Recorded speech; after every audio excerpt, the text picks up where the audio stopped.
আমি চেঞ্চাছলৈ ৰাতিপুৱাতে চেঞ্চাছৰ কাৰ্যত জড়িত হ'বলৈ বাধ্য হৈছোঁ। কাৰণ যোৱাকালি আপোনালোকে জানে প্ৰখৰ ৰ'দত আমি ঘৰে ঘৰে সোমাই আমি চেঞ্চাছ কাৰ্যত জড়িত হৈছোঁ। আৰু আপোনালোকে এইটো জানে, এইটো আমাৰ ডিজু বস্তিৰ যি ডিজু নৈ সংহাৰী বানে এতিয়াও বানপানী কাষে কাষে সোমোৱা নাই। বিভিন্ন আমাৰ যি নাদৰ মানে নলী নাদ আছিলে, গোটেই পানীয়ে উটুৱাই নিছে। যাতায়াতৰ ওপৰত একে দুৰ্গম হৈ আছে। একাঠু বোকাত সোমাই আমি চেঞ্চাছ কাৰ্যত জড়িত হ'বলৈ বাধ্য হৈছোঁ। বিদ্যালয়ৰ শিক্ষক কেইজন আছে? শিক্ষক আমাৰ 5জন আছে। আটাইকেইজনে 6জন আছিলে, তাৰে 5জনেই আমাৰ চেঞ্চাছৰ কাৰ্যত জড়িত হৈ আছে। ছাত্ৰ-ছাত্ৰী আমাৰ 200 মান আছে। এজন শিক্ষকে পাৰিব? এজন শিক্ষকৰ যথেষ্ট অসুবিধা হয়। তাৰে আমাৰ প্ৰধান শিক্ষক মহোদয়ে আমাৰ অতি সোনকালে মানে বিদ্যালয়ৰ পৰা অৱসৰপ্ৰাপ্ত শিক্ষক ৰছিদুদ্দিন আহমেদ ডাঙৰীয়াক তেখেতক পাঠদান কাৰ্যত জড়িত কৰাইছে। আৰু 2জনমান স্থানীয় শিক্ষিত ব্যক্তিকো পাঠদান কাৰ্যত সহায় কৰিবৰ কাৰণে অনুৰোধ জনাইছে। অনুৰোধ মানে চাওক, এতিয়া আমাক পহিলা এটা দিছিলে যে বাধ্যবাধকতা কৰিছিল যে আমি বিদ্যালয়ত পাঠদান কৰি চেঞ্চাছ কাৰ্যত জড়িত হ'ম। কিন্তু এটা কথা হ'ল, আপোনালোকে চাওক যে আমি বিদ্যালয়ত পাঠদান কৰি এতিয়া আজি ৰাতিপুৱা স্কুল দিছে। কিয় দিছে? ৰাতিপুৱা পাঠদানটো দিছে গৰমৰ কাৰণে, যাতে ছাত্ৰ ছাত্ৰীসকলৰ ক্ষতি নহয়।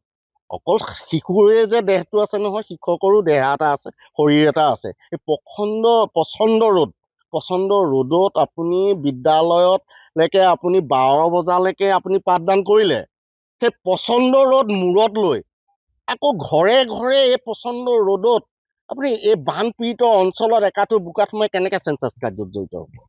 গতিকে আমি যিকোনো এটাহে কাম কৰিব পাৰিম, হয় আমাক বিদ্যালয়ত পাঠদান কৰিবলৈ দিয়ক, নহয়তো আমাক চেঞ্চাছ কাৰ্যত যিকোনো এটা কাৰ্যত জড়িত কৰক।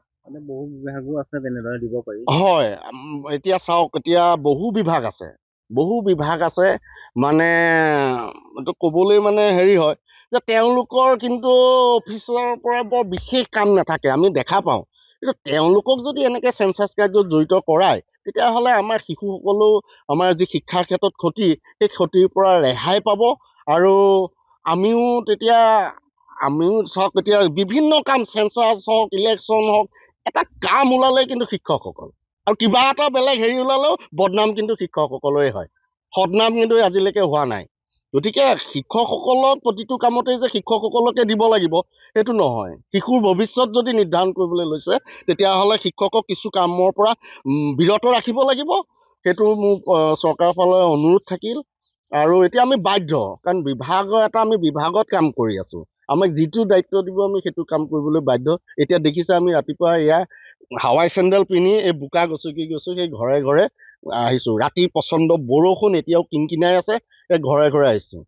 আৰু কিহৰ কাৰণে আহিছোঁ? আমি বাধ্য, কৰ্তব্যৰ ক্ষেত্ৰত বাধ্য, উপায় নাই। অসুবিধা হৈছে, যথেষ্ট অসুবিধা হৈছে। ইফালে আপুনি যাব নোৱাৰে, পানীয়ে আপোনাৰ গোটেই কালভাৰ্ট উৰুৱাই নিলে। আপুনি তাত সিফালে যাব নোৱাৰি, সাঁকো এডাল দিছে, মৰণ ফান কৰি পেলাই আমি সিফালে গৈ পেলাই আমি চেঞ্চাছ কাৰ্যত জড়িত হ'বলৈ বাধ্য হৈছোঁ।